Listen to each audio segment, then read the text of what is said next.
Kurikulum Merdeka. Undang-Undang Keputusan Kurikulum Merdeka. Keputusan Menteri Pendidikan Kebudayaan Riset dan Teknologi Republik Indonesia Nomor 56/M/2022 tentang pedoman penerapan kurikulum dalam rangka pemulihan pembelajaran Menteri Pendidikan, Kebudayaan, Riset dan Teknologi. Kurikulum Merdeka pada pendidikan anak usia dini, pendidikan dasar dan pendidikan menengah.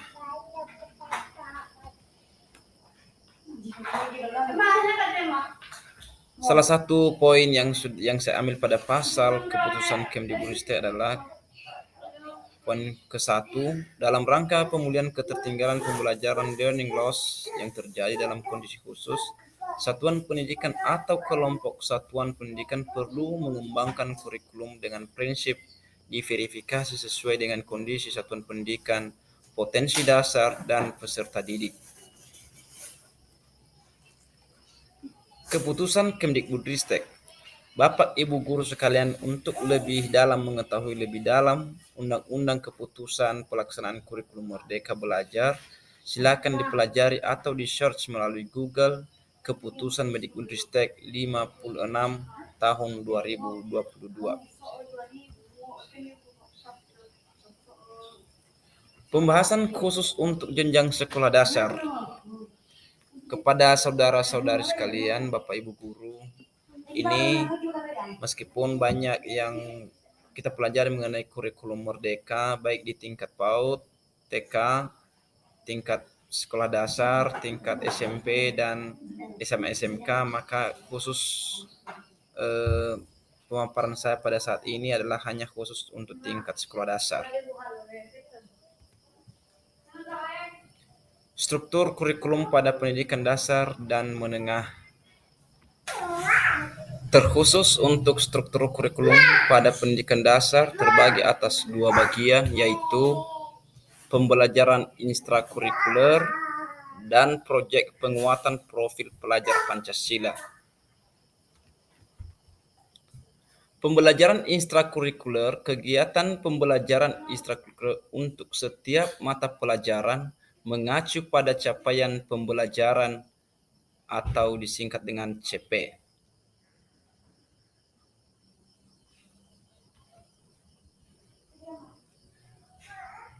Proyek penguatan profil pelajar Pancasila. Proyek penguatan profil pelajar Pancasila ditujukan untuk memperkuat upaya pencapaian profil pelajar Pancasila yang mengacu pada standar kompetensi lulusan. Smart teacher.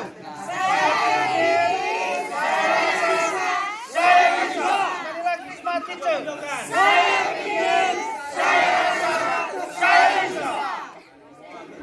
Smart teacher.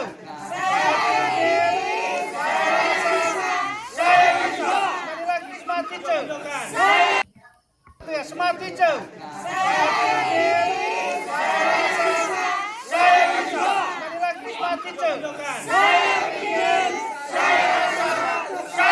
Ini pelatihan implementasi kurikulum merdeka yang kemarin baru saja kami laksanakan di SD ataupun di Universitas Jasa dengan gabungan 6 sekolah.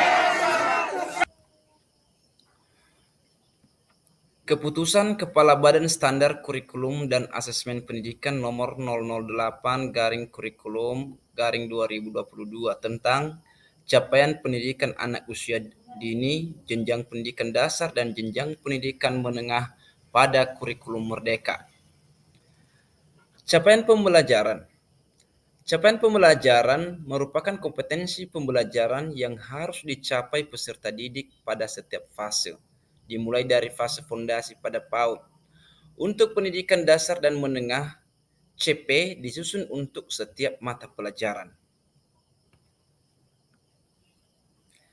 Capaian pembelajaran merupakan pembaharuan dari KI atau kompetensi inti dan kompetensi dasar yang dirancang untuk terus menguatkan pembelajaran yang fokus pada pengembangan kompetensi. Kurikulum 2013 bahkan kurikulum nasional yang terdahulu sudah ditujukan untuk berbasis kompetensi, sehingga kurikulum ini meneruskan upaya tersebut Dalam capaian pembelajaran, strategi yang semakin dikuatkan untuk mencapai tujuan tersebut adalah dengan mengurangi cakupan materi dan perubahan tata cara penyusunan capaian yang menekankan pada fleksibilitas dan pembelajaran. Pemerintah menetapkan capaian pembelajaran sebagai kompetensi yang ditargetkan. Namun demikian, sebagai kebijakan tentang target pembelajaran yang perlu dicapai setiap peserta didik, tidak cukup konkret untuk memandu kegiatan pembelajaran sehari-hari. Oleh karena itu, pengembang kurikulum operasional ataupun pendidik perlu menyusun dokumen yang lebih operasional yang dapat memandu proses pembelajaran ekstrakurikuler yang dikenal dengan istilah alur tujuan pembelajaran. Pengembangan alur tujuan pembelajaran dijelaskan lebih terperinci dalam panduan pembelajaran dan asesmen. Untuk dapat memahami capaian pembelajaran, pendidik perlu membaca dokumen capaian pembelajaran secara utuh, mulai dari rasional, tujuan, karakteristik mata pelajaran, hingga capaian per fase. Kedua, alur tujuan pembelajaran atau ATP. Alur tujuan pembelajaran adalah rangkaian tujuan pembelajaran yang tersusun secara sistematis dan logis di dalam fase secara utuh dan menurut urutan pembelajaran sejak awal hingga akhir suatu fase. Alur ini disusun secara linear sebagaimana urutan kegiatan pembelajaran yang dilakukan dari hari ke hari untuk mengukur capaian pembelajaran. Jika capaian pembelajaran adalah kompetensi yang diharapkan dapat dicapai murid di akhir fase, maka alur tujuan pembelajaran adalah rangkaian tujuan pembelajaran yang tersusun secara sistematis dan logis di dalam fase pembelajaran. Sebagai fungsi dan tujuan ATP, alur tujuan pembelajaran menjadi panduan guru dan murid untuk mencapai capaian pembelajaran di akhir suatu fase. Kedua, tujuan pembelajaran disusun secara kronologis berdasarkan urutan pembelajaran dari waktu ke waktu. Ketiga, guru dan dapat menyusun ATP masing-masing yang terdiri dari rangkaian tujuan pembelajaran. Dan keempat, pemerintah akan menyediakan beberapa contoh ATP yang bisa langsung digunakan atau dimodifikasi dan membuat panduan untuk menyusun perangkat ajar. Ketiga, modul ajar. Pengertian modul ajar. Modul ajar adalah salah satu jenis perangkat ajar dalam kurikulum merdeka yang dirancang secara lengkap dan sistematis sebagai panduan dan pedoman guru dalam melaksanakan kegiatan pembelajaran. Perangkat ajar ini merupakan bentuk penerapan alur tujuan pembelajaran yang dikembangkan dari capaian pembelajaran dan dilengkapi dengan langkah-langkah pembelajaran, rencana asesmen, hingga sarana yang dibutuhkan agar dapat menjalani pembelajaran yang lebih terorganisir.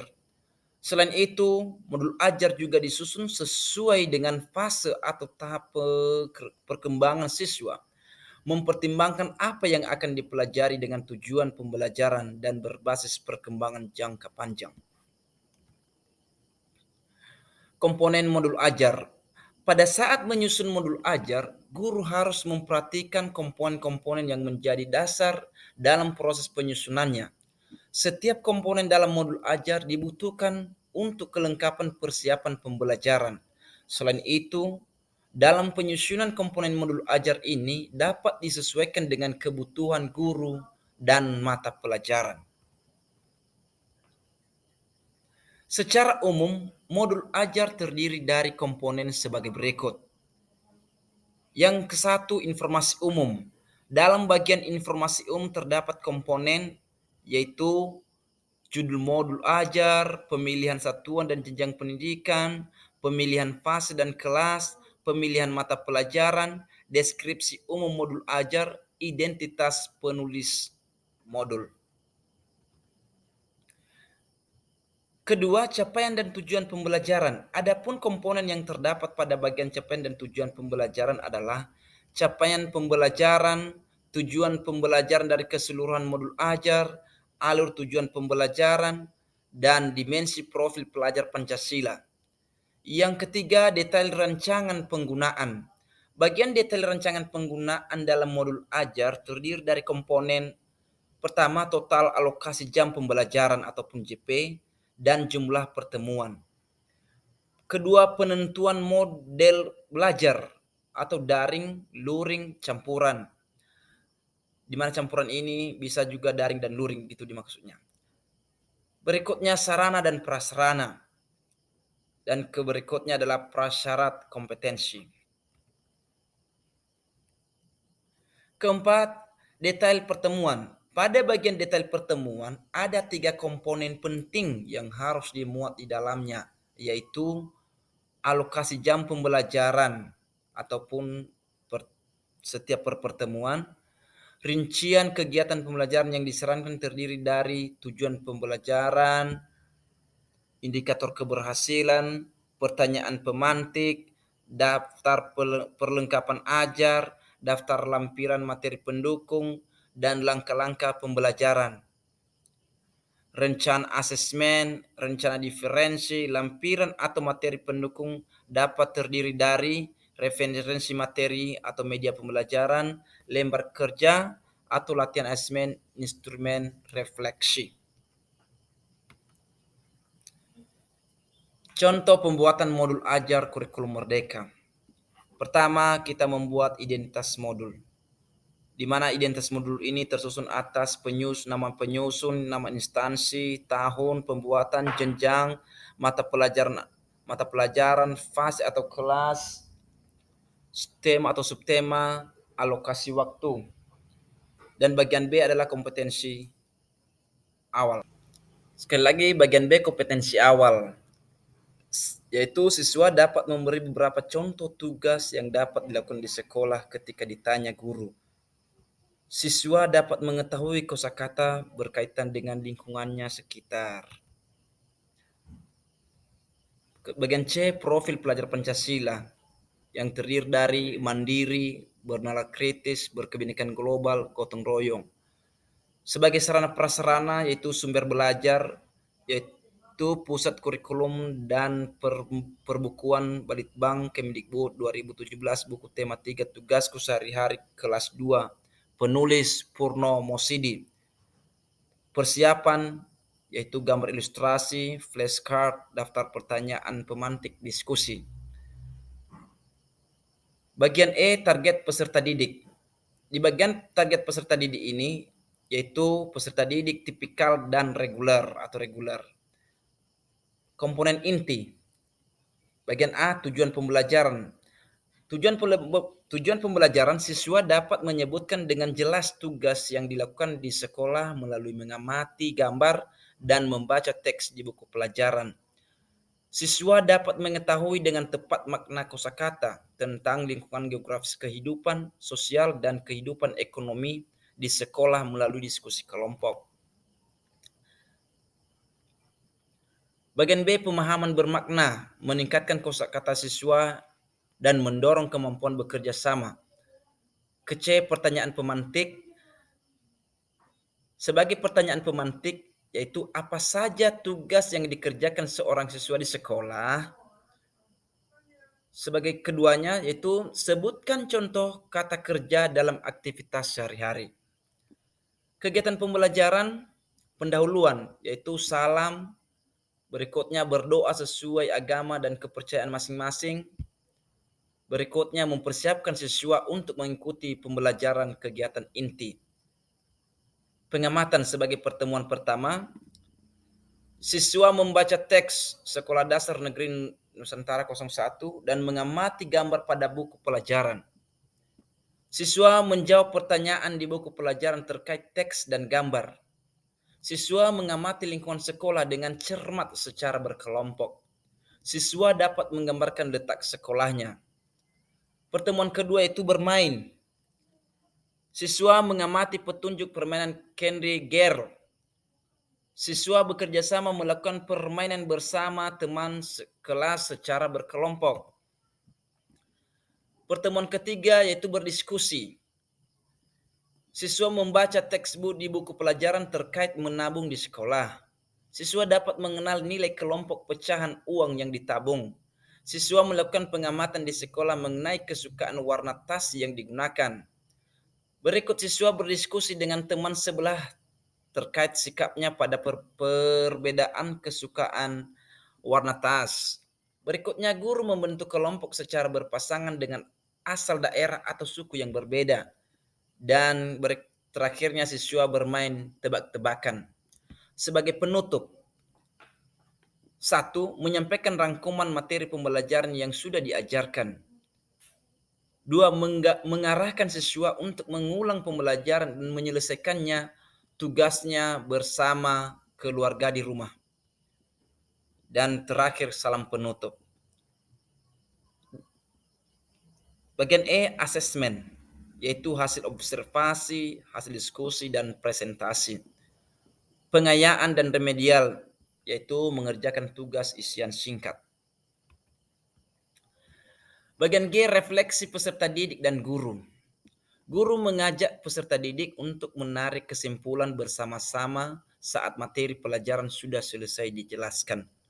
Sebagai lampiran, yaitu lampiran kerja peserta didik, ini masih belum kami muat.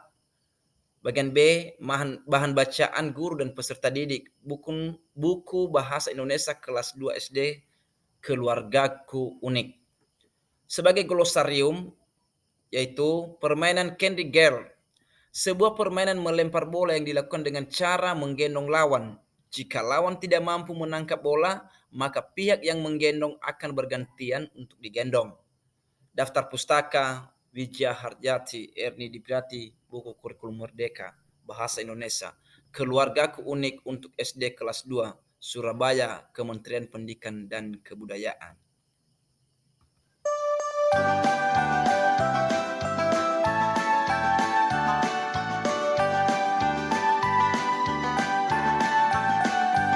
Belajar Pancasila, beriman dan bertakwa pada Tuhan Yang Esa dan berakhlak mulia, berkebinekaan global, gotong royong mandiri, kreatif dan bernalar kritis. Belajar Pancasila, beriman dan bertakwa pada Tuhan Yang Esa dan berakhlak mulia, berkebinekaan global, gotong royong mandiri, kreatif dan bernalar kritis.